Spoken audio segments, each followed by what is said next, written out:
Hey everyone, I am Coach Linda, and I am here with another 100 Days of Purpose. And I am in my car, and I'm sorry that, I'm using the light of my car and trying to let you guys see my face. Anyway, I came on here because you guys know I'm doing 100 Days of Purpose. And so I did not want to miss today. And today has been a pretty interesting day. Maybe one day I'll tell you about it.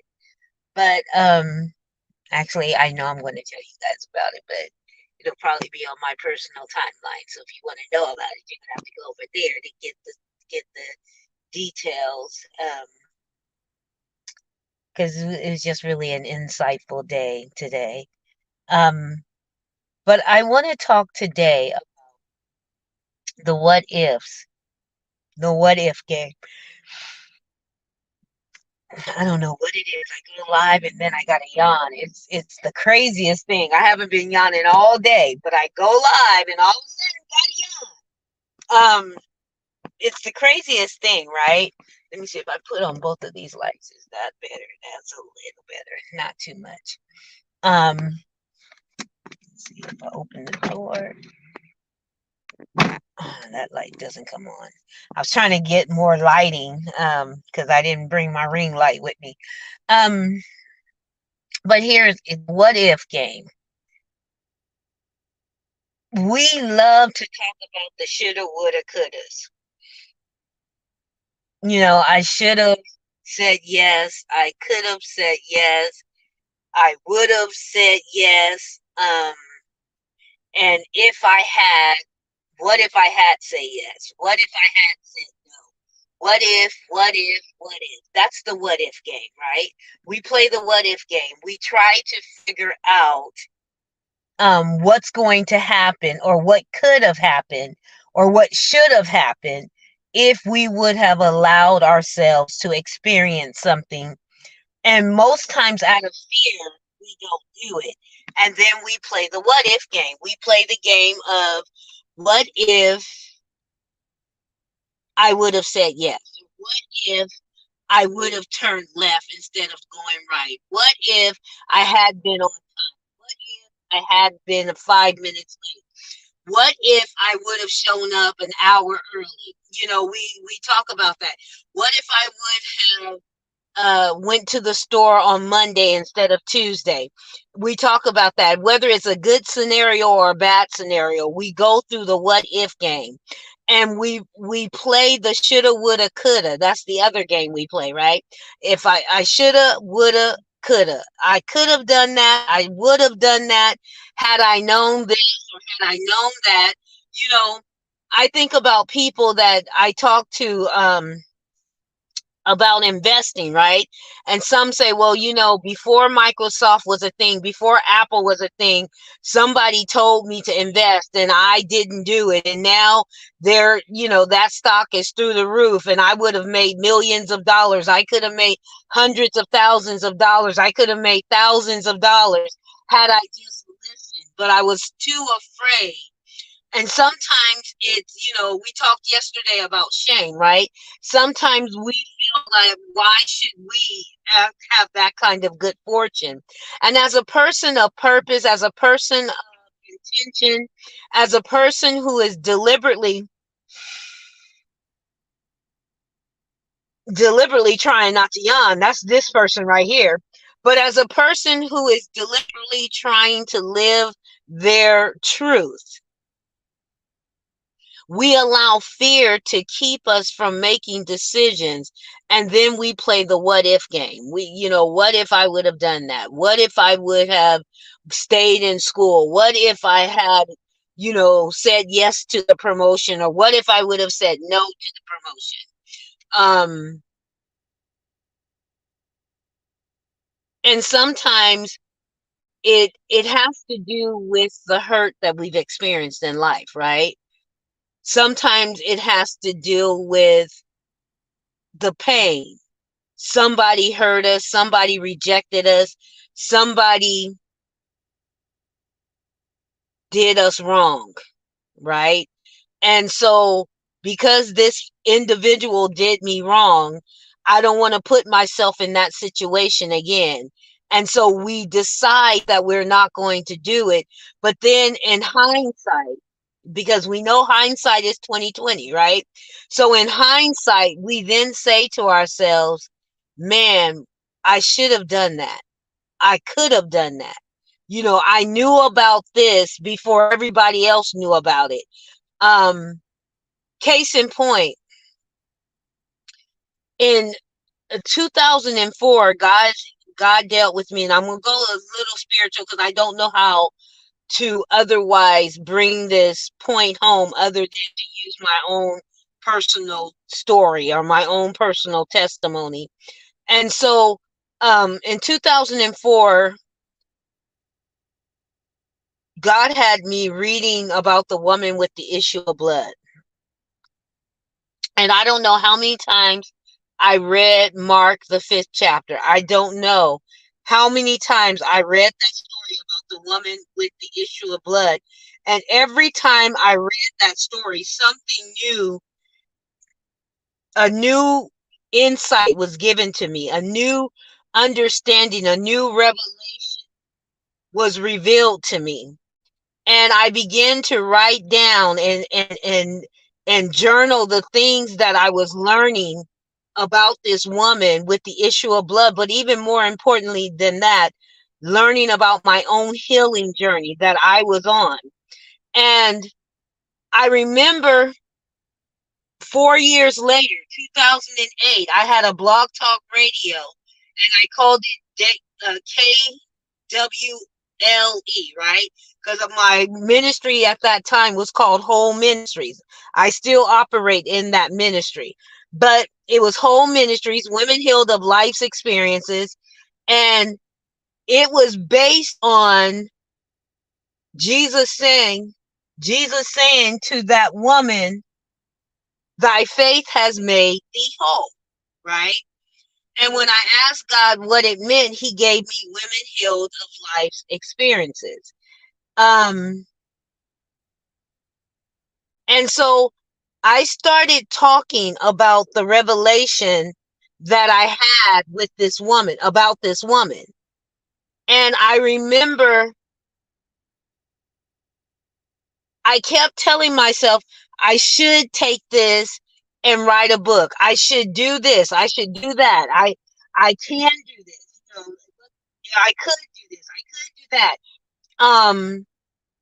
And then I started playing the what if game. Well, what if nobody buys the book? What if nobody cares about me because I don't have a big name? I'm not the Juanita Bynums. I'm not the Joyce Myers of the world. I'm not the Paula Whites. And, I started naming all of these women that were out there doing great things in similar fashion. And I didn't do it. And then I remember I was sitting at my desk, feeling sorry for myself. And Cindy Trim came on, another well-known preacher, right? She came on and she started saying everything that was revealed to me through my year of studying this story about the woman with the issue of blood, the things that had came out, the healing journey that I had been on, right? She started saying everything. I mean, to the point where it was like literally she was in my living room reading my journal and writing and saying what was written in my journal. And I remember I was talking with someone else and I was like, you know what? Everything she said, I can show you. In 2004, I wrote that down and I didn't know her at the time. I wasn't even aware of her at the time.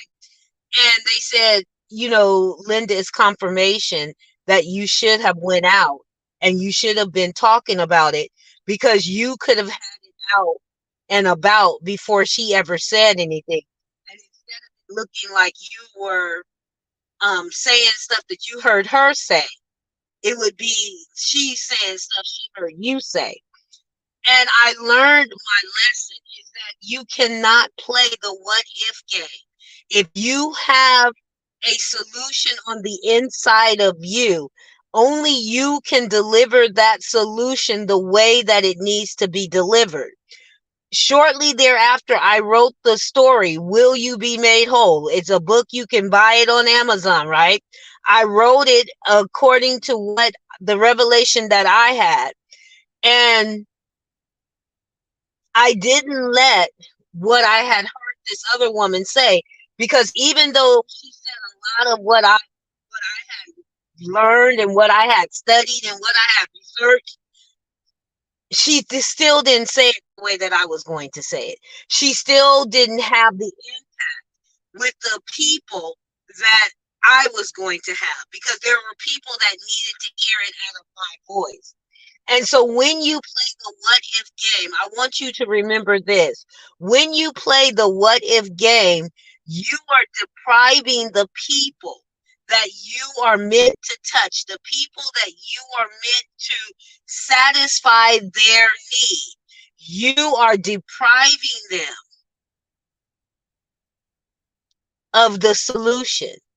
They may hear other people say it, and they may not be able to receive it. Case in point, did your mother ever tell you something and you're like, oh, mom, that's just mom. That's just mom. That's just mom.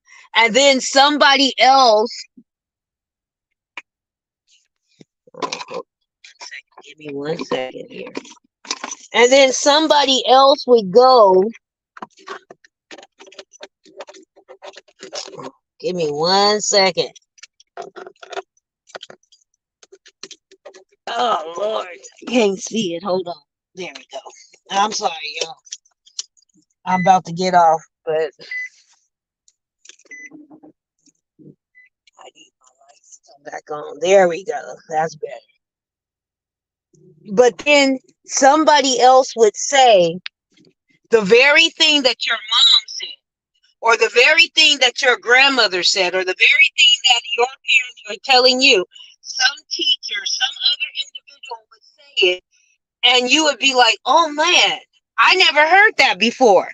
But your mom just said it a week ago. Your dad just told you that last month.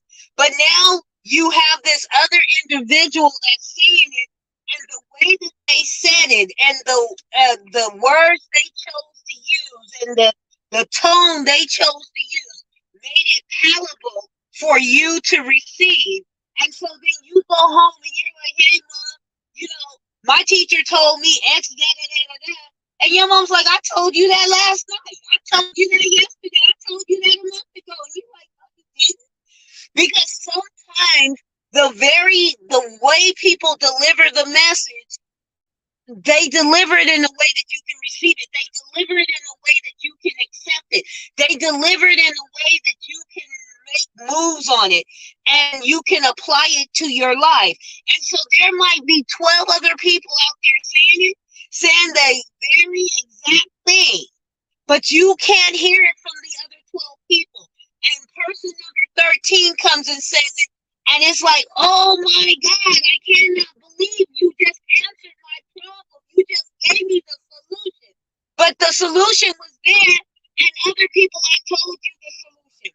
You've got to understand, as a person of purpose, I'm getting excited, so I'm about to get off of this because I'm a preacher, and that's not what I want to do. I just want to talk to you for a minute. I just want to coach you for a minute. The very thing that people are looking for, that are assigned to you, they need your voice. They need to hear you say it. And it might be that they've heard it all their life, but when you say it, it's going to be revelation knowledge to them.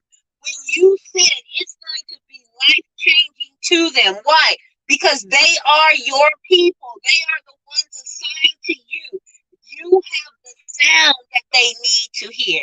You have the wording, the vernacular that they need to hear, and they will respond because you said it.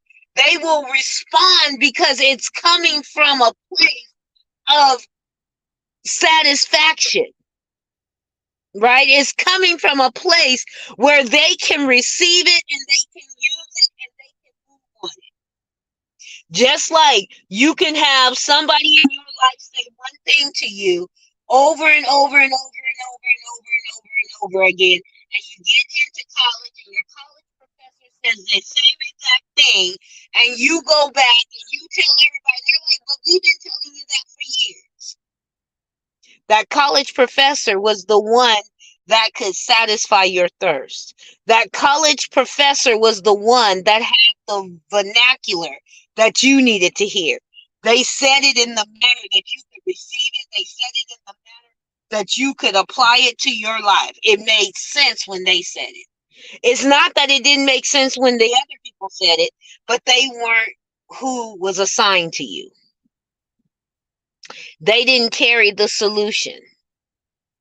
I hope I'm helping somebody, because somebody needs to recognize that people are waiting for you to stop playing the what if game. What if nobody listens? What if I can't say it right? What if I don't know what it is that where I'm going, or what it is that I'm doing, or how, what if I don't even know how to do it? All of that will come. You just got to be strategic. You just got to be intentional, and you got to do it on purpose. You got to deliberately go out with your message and open up your mouth and let it be heard.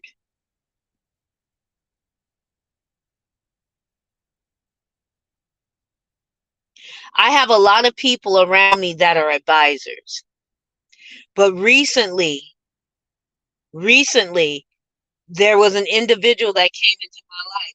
And I can't say that this individual is saying anything different than anyone else is saying in my life. But the way that they say it, I get it. I can use it. I can apply it.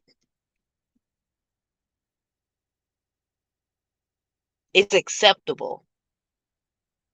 And so I know that this individual was sent to me for the next phase of my life, for the next phase of my life, to help me along this phase and to make sure that I do it in excellence. Now, there's other people and they advise me, and they are better fit than this person might be in those other areas. But in this particular area, I needed that voice. I need that voice. And I recognize that the sound is coming and it's resonating with my spirit. It's resonating with my soul. It's giving me that peace of mind and that assurity and that confidence that I can move forward. And that things are going to work out and I'm not going to fall flat on my face. There are people waiting for you. They need you to be strategic. They need you to be intentional, and they need you to be on purpose. They need you to deliberately spread your knowledge. So no more what if game. No more shoulda, woulda, coulda. No more getting down on yourself because of the shame of your mistakes. People need you to show up, and they need you to shine bright. I am Coach Linda. This is 100 Days of Purpose. And as I always say, only those that can see the invisible can achieve the impossible. Dare to be you, and the world will show enough surely adjust.